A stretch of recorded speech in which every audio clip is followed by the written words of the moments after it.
మానవ జీవితమే ఒక మహాభారతం, అది మంచి చెడుల రెంటి నడుమ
అంచేత జరిగే వ్యవహారంలో ముందు చిత్తశుద్ధి ఏమిటి అంటే మనం దాన్ని గ్రహించడం ముఖ్యం. ఫోటో తీయడం, రాసి పెట్టడం, దాచిపెట్టడం, ప్రచారం చేయడం, 100 కాపీలు తీయడం, అది శాశ్వతంగా ఉండడం, ఏది శాశ్వతం కాదు ప్రపంచంలో.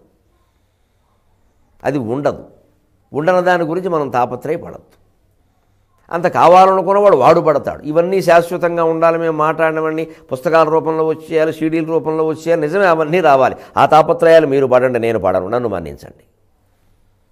హాయిగా ఇవన్నీ రికార్డులు చేసుకోండి, రాసుకోండి, వేసుకోండి, ప్రచారం చేసుకోండి. అవి కూడా నేనే చేయాలంటే నేనెక్కడ, నా చదువు నేను చదువుకోవద్దా, నా జ్ఞానం నాకు ఉండద్దా, నా ధ్యానం నాకు ఉండద్దా? అంచేతన మా బోటుగాళ్ళకి వీటి మీద ఆసక్తి ఉండదు. ఎవరో బోళ్ళు సమావేశాలు జరుగుతున్నాయి, బోళ్ళు మంది రికార్డు చేసుకుంటున్నారు, ఈ కెమెరాలు పెట్టుకున్నారు, తీసుకోండి, హాయిగా కాపీలు వేసుకోండి, అమ్ముకోండి, ఎవడొద్దన్నాడు. లేదు 10 మందికి ప్రచారం చేసుకో, మంచి మాటలు ప్రచారం కావాలని నువ్వు అనుకుంటే చేసుకో. ఆ జాగ్రత్తలు కూడా మేమే పడాలంటే కష్టమండి. ఈ తాపత్రయం పెరిగితే ఈ డబ్బులు, అమ్మడాలు, ఈ గొడవల్లో పడిపోయి అసలైన తత్వజ్ఞానం నశించిపోతుంది. అంచేత భీష్ముడి నుంచి మనం నేర్చుకోవలసిన నాకున్న నియమాలు ఇవి, మిగిలిన ప్రపంచం ఏమైనా కానీ అని ఆయన స్థలారూఢం, క్లేబం, కృతాంజలం ఎవరిని లేదు, నేను ఎవరిని చంపనని చెప్పాడు. అంచేత అదే నియమంతో ముందుకెళ్ళాడు ఆయన. అందుకనే ఖచ్చితంగా అలా ముందుకెళ్ళిపోతూ ఉంటే ఆయన వదిలినా మరి ఈయన వదలడగా.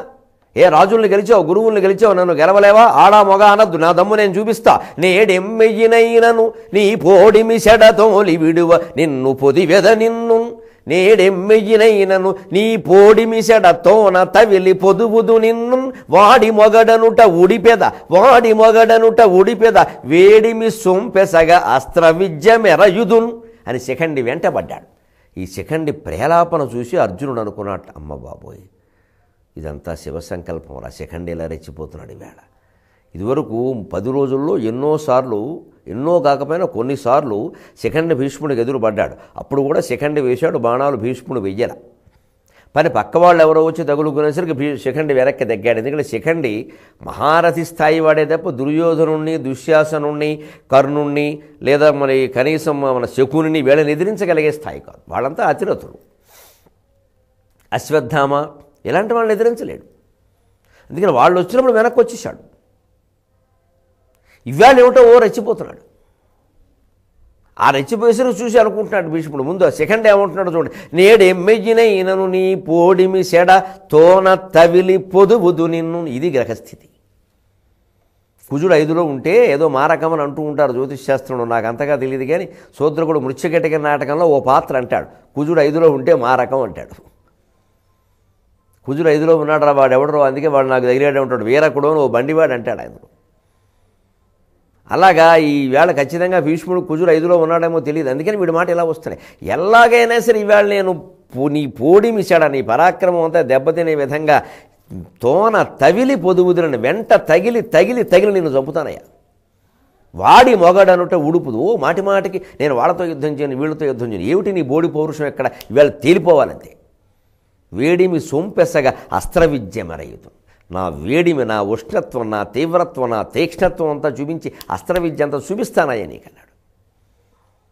ఏ రకంగానే సరే నేను చంపడం ఖాయం అన్నంత తీవ్ర పరాక్రమంతో వస్తుంటే ఇది ఖచ్చితంగా మామూలు వ్యవహారం కాదురా. ఎందుకు ఇంత అంటే ఇది అర్జునుడు అనుకున్నాడు ఖచ్చితంగా. ఎందుకంటే మొండి పట్టుదలలే ప్రాణాలు తీస్తాయి సాధారణంగా. యుద్ధ నియమాలు మంచిదే కానీ భీష్ముడికి మరీ కొంచెం తీవ్రమైన నియమాలు ఉన్నాయి. పైగా పాపం ఈయన బలహీనతో, ఆర్ద్రతో, ఇంకోటో, ధర్మం పట్ల నిష్ఠో ఏదైనా కానివ్వండి, ఆ మానసికమైన కరుణ తీరా ఆ విషయాన్ని పాండవులకు చెప్పాడు. ఇక వాళ్ళు అదే వ్యూహంతో వచ్చారు. అందుకని అన్నీ భీష్మ పితామహుని యొక్క ఆ అంపశయ్య స్థాపనానికి అనుగుణంగా జరిగిపోతున్న పరిస్థితులు. దీన్ని తట్టుకోవడమే భీష్ముని యొక్క గొప్పదనం. దాన్ని మారుద్దామని చూడట్లేదు. పైగా ఆయన దానికి అనుకూలంగా వెళ్ళిపోతున్నాడు. ఇక్కడే ఒక్కసారి మనలాంటి సామాన్యులకి, భీష్ముడు లాంటి మాన్యులకి తేడా చూడాలి. మనం శుభవార్త ఏదైనా జరగడానికి అవకాశం ఉందని జ్యోతిష్శాస్త్రం ద్వారా వింటే ఆ శుభానికి తగిన ప్రణాళిక వేసుకోమంటే వేసేసుకుంటాం.